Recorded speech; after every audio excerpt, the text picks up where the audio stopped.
Hurricane season in Antigua, the truth nobody tells you and how to be completely prepared. Every single client I speak to who's relocating to Antigua asks me the same question: what about hurricane season? And every single time I can tell they're imagining 6 months of storms, boarding up windows and evacuating the island. That's not how it works, not even close. But here's what I will say. Your experience of hurricane season in Antigua depends almost entirely on one thing: whether your home is set up properly. A storm-ready home and a home that isn't prepared are two completely different experiences, and most people don't find out that until it's too late. So today I'm going to tell you the truth about what the hurricane season actually feels like in Antigua and Barbuda, and how people decide whether to stay or leave, and the exact checklist you'll need to make sure your home, whether you're renting or buying, is properly prepared. No drama, just real life. I'm Nadia from Luxury Locations. Let's get into it. Let's start with the myth that stops more people from relocating than almost anything else. You have to leave for 6 months of the year. No, you don't. Hurricane season runs roughly from June through to November. But hurricane season does not mean it's rainy every day for 6 months. It's not monsoon season. It's not a wall of storms rolling through week after week. Most of the summer is actually gorgeous. Warm sea, clear skies, long days, fewer tourists. Some of the best months to be on this island are right in the middle of what people call storm season. The fear comes from the fact that storms can happen within the window of time, not that storms are constantly happening. There's a massive difference between those two things, and most people never hear it explained that way. So what does it actually feel like to be in Antigua during hurricane season? Day to day, it feels like normal summer life. You can go to the beach, go to restaurants, kids go to school, people work. Life continues exactly as it does the rest of the year, until there's a system forming. And the key thing, the thing that changes everything, is that you get a warning. Storms just don't appear out of nowhere. Meteorologists track them early. The entire Caribbean tracks them early. And when something looks like it may come our way, the island goes into preparation mode. But that preparation mode is calm. It's practiced, it's routine, it's not panic, it's a process. Now, this is the part people really want to know.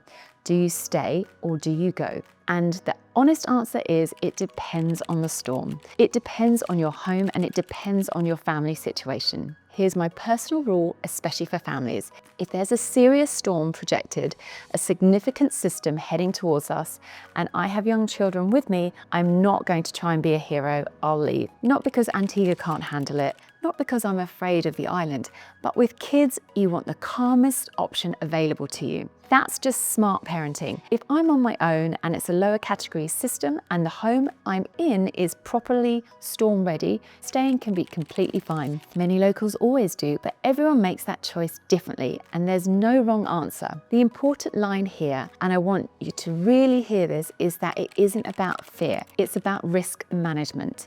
And here's the mindset shift that changes everything for people relocating. You don't leave for storm season, you leave for the storm, if one is actually coming your way. Those are two completely different things. So don't plan your life like you need to evacuate every summer. Plan your life like this. If a serious storm is forecast, we have a plan. That's it. And that's the whole approach. Let me walk you through what preparation actually looks like in real life, because I think most people imagine chaos and the reality is much more methodical. When a system is being tracked and it looks like it could affect Antigua, here's what happens. You secure your shutters. All outside furniture comes inside. You need to secure everything. You make sure you have water and basic supplies. You charge your devices. You check your generator. You make sure you have a plan for pets and kids, and you stay informed. Radio updates, community groups. People here do this like routine because they've done it so many times. It's not dramatic, it's not cinematic, it's just preparation. I'll be honest, I remember the first time I went through it. I was boiling water like I was in a disaster movie, filling every container I could find, genuinely nervous, and nothing happened. But that experience taught me the practical checklist. And now years later, it's just something you do calmly and move on. One of the reasons Antigua is so manageable during hurricane season, and this is something people overlook, is that you can leave easily if you choose to. Flights are regular, the airport is functional, you have options. So the real framework for living here is not, I need to escape every summer. It's, I live my life normally, and if a serious storm is forecast, I have a plan to leave if I want to. That's a very different way of thinking about it. And once that clicks, the whole hurricane season conversation stops being scary and starts being practical. Okay, so now you understand what hurricane season really looks like and how many people make decisions. But here's the part most people skip, and it's the part that matters the most. Your experience of any storm in Antigua is determined less by the storm itself and more whether your property is set up. A well-prepared home in a moderate storm you can barely notice. An unprepared home in the same storm, stress, damage, expense and regret. So whether you're renting or buying, this is the checklist you need. And I mean need, not nice to have. These are the questions you should be asking before you sign anything. Shutters, first and foremost, obvious. Hurricane shutters. Ask, does the home have shutters on every opening? Are they manual or electric? Have they been tested recently? Not, do they exist? But do they actually work? And critically, who closes them if you're not on island? The last question is one people forget. If you're a second homeowner and you're in London when a storm is forecast, someone needs to physically go to your property and secure those shutters. If you don't have that person identified, you will have a problem. Roof and drainage. This is less obvious, but just as important. Ask, when was the roof last inspected? Are the gutters clear and maintained? Does water run away from the home or towards it?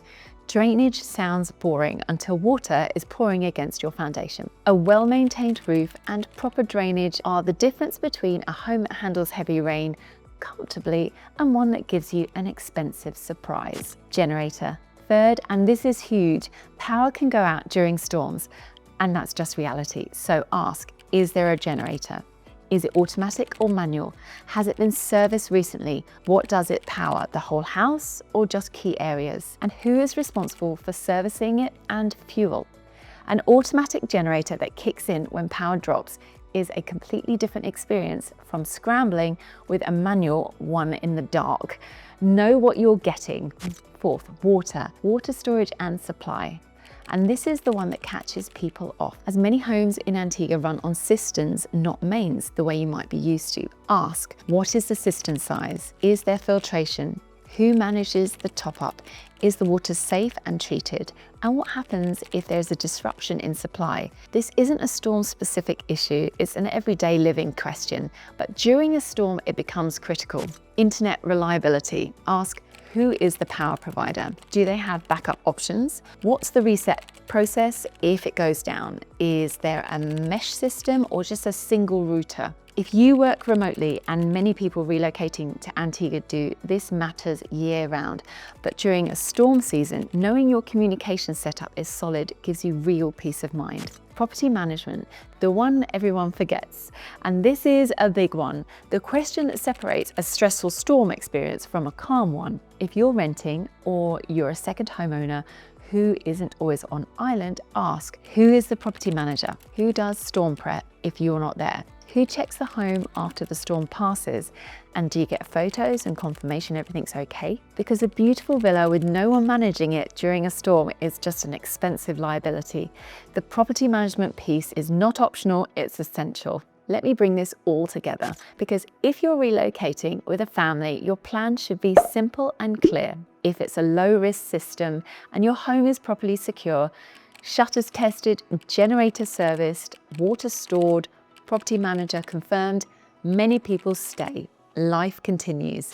The kids might even think it's exciting. If it's a serious forecast and you have young children, you might choose to leave. You book your flights, you activate your property manager, and you send them the checklist, and you go somewhere calm until it passes. Then you come back. The point is you decide calmly because you already have a plan in place. There's no panic, there's no scrambling, there's no, I didn't think about this. You thought about it months ago and you're just executing. If I could give one piece of advice to anyone considering Antigua, especially families, it's rent first for 6 months minimum. Not 2 months, not a quick winter trip, 6 months, ideally covering part of the summer. So you actually experience the full rhythm of the island, including the quieter months, the warmer months, and yes, the hurricane season window, because 2 months won't tell you anything real, but by 6 months, you'll know how the island feels in every season. You'll know your neighbors. You'll know the grocery routine. You'll know your favorite beach when it's quiet. You'll know whether Antigua truly fits your family, not just whether it looks good on holiday. And you'll have lived through the part that scared you the most and realized it wasn't scary at all. It was just life in the Caribbean. That's the truth about hurricane season in Antigua. Not the version designed to scare you, the real version from someone who lives here, works here, and helps families relocate here every month. If you're considering a move to Antigua and want to talk through the practical side, where to live, what to rent, what storm ready actually looks like in a specific property, you can book a call with us using the link in the description. We'll walk you through it honestly. And if you found this useful, please subscribe, because we're building the most honest relocation guide to Antigua on YouTube. And there's a lot more coming. See you in the next one.